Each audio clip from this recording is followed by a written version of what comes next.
Kondisi rumah Abah Jajang usai viral, rumput halamannya rusak dan becek. Kondisi rumah Abah Jajang yang viral di media sosial karena keindahan pemandangan alam berlatar Curug Citambur, saat ini cukup memprihatinkan. Rumput halaman yang tadinya hijau nan asri kini rusak bak kubangan babi. Hal tersebut terjadi lantaran banyaknya masyarakat yang berkunjung untuk mengabadikan momen di rumah viral tersebut. Alhasil, tak sedikit masyarakat yang tak mengindahkan dampak dari kerusakan lingkungan sekitar rumah Abah Jajang.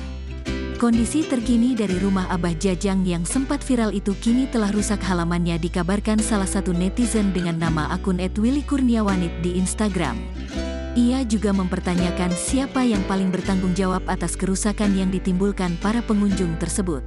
Alhasil, unggahan tersebut menuai ragam komentar netizen yang sebagian besar menyayangkan dan mengecam pihak-pihak yang telah memviralkan rumah Abah Jajang.